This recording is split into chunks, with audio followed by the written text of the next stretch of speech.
Merci, Monsieur le Président.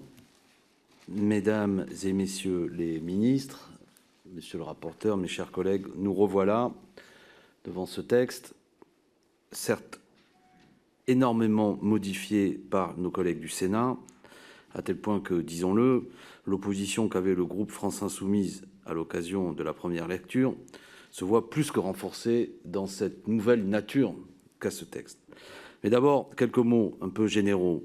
Je l'ai dit lors de nos débats, la laïcité et la République ont de vrais ennemis, mais ils ont aussi de faux amis, des gens qui se réclament de ces mots, mais qui en vérité rendent de bien mauvais services aux principes républicains et à la laïcité. Et c'est là tout le désaccord que nous avons avec les amendements qu'ont fait nos collègues du Sénat, y compris avec la philosophie générale de ceux qui portent ce texte, que ce soit dans sa première mouture ou sa deuxième mouture. Le mot République est répété, laïcité idem, mais finalement le citoyen s'y perd, parce que souvent ces mots sont utilisés pour aller à l'encontre de ce qu'est selon nous la réalité de la laïcité. J'insiste et j'y reviens. La laïcité en France s'exprime d'abord et avant tout dans le respect de la loi du 9 décembre 1905, qui dit les choses clairement. Elle garantit la liberté de culte et de conscience, et la République doit assurer le fait que les citoyens puissent pratiquer leur religion en toute liberté, et la laïcité aussi refuse qu'il y ait des financements publics des religions. C'est cela d'abord auquel nous devons veiller scrupuleusement. Et il y a un enjeu parce que ça n'est pas toujours le cas. Ensuite, il y a le problème du terrorisme, du fondamentalisme islamiste qui a armé la main de gens qui ont assassiné certains de nos concitoyens, qui doit être traité par des services de police, de renseignement, ce que ce texte n'aborde absolument pas, et M. le ministre de l'Intérieur le reconnaissait plusieurs fois, et M. le Premier ministre aussi, que de toute manière, nombre d'attentats qui nous ont frappés n'auraient pas pu être empêchés par ce texte. Alors de quoi s'agit-il? Cela a été dit, par une volonté politique de faire débat, de donner le sentiment à nos concitoyens que le gouvernement agit enfin, sous-entendu, il y avait des choses qui n'étaient pas faites, et l'on crée souvent un sentiment de suspicion généralisée en ratant les cibles et en manquant d'efficacité.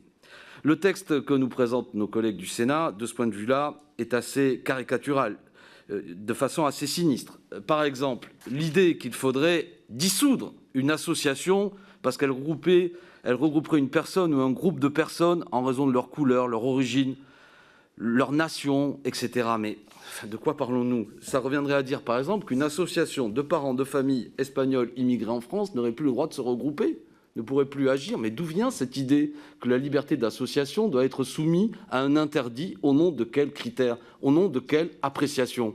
Que nous jugions le fait, et c'est là au service de police et d'enseignement, de juger que peut-être une association a une visée délictueuse, mais en soi, c'est quelque chose de totalement liberticide. Et c'est évidemment quelque chose de totalement arbitraire. Idem pour ce qui est des signes religieux des accompagnatrices scolaires. Mais qu'est-ce que c'est que cette affaire? La confusion entre ce qu'est un service public qui, lui, doit assurer et garantir la laïcité et des gens qui sont des usagers du service public et auxquels le service public, défaillant parfois, leur demande de venir aider afin qu'une sortie scolaire ait lieu. Tout ça est une vision, évidemment, qui, en vérité, ne vise qu'une seule religion et qui évidemment ne vise pas d'autres religions, ce qui est d'un point de vue républicain totalement arbitraire. Cela a été pointé. Comment imaginer par exemple qu'à l'occasion d'une sortie religieuse, un papa qui viendrait accompagner en ayant une kippa se verrait interdire par l'instituteur parce que cela ne serait pas possible? Évidemment, ça ne vient à l'idée de personne. Ça n'est pas, du moins, ça n'est pas ma conception.